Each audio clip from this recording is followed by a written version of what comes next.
Good morning mga kayugit-pok-pok. So, healthy food na naman yung uulamin natin today. So, ayan, meron itong garlic, onion, at saka cherry tomatoes. Ayan. Saka meron din itong mushroom.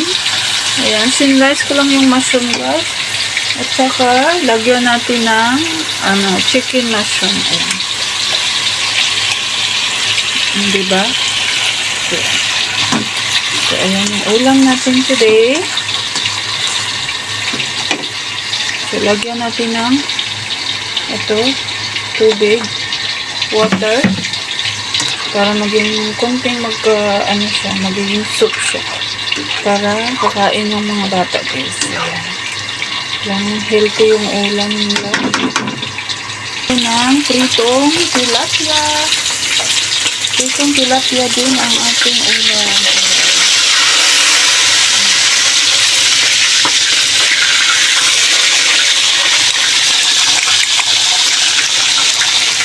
Takpan muna natin, guys, ang ating niluluto.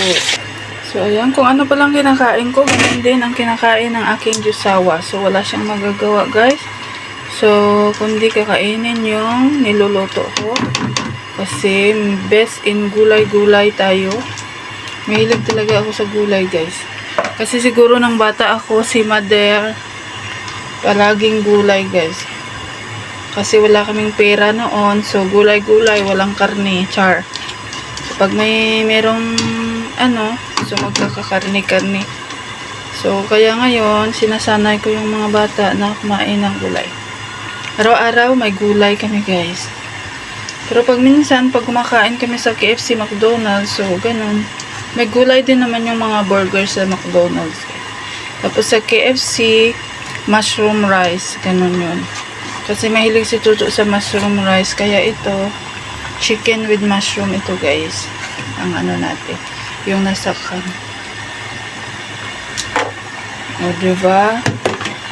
So, lagyan na natin ng broccoli. Kasi nag-request si Tuto na magluto daw ako ng broccoli today. So, ayan yung ulam namin. Diba? Pwede ka na hindi kumain ng kanin ito, guys. Ito lang, soup at saka tilapia. Ganun lang. Super easy. So, pwede mo rin siyang lagyan ng kanin, kahit isang kutsara. Ayan, mahirap na. Kailangan healthy ang ulam. Diba?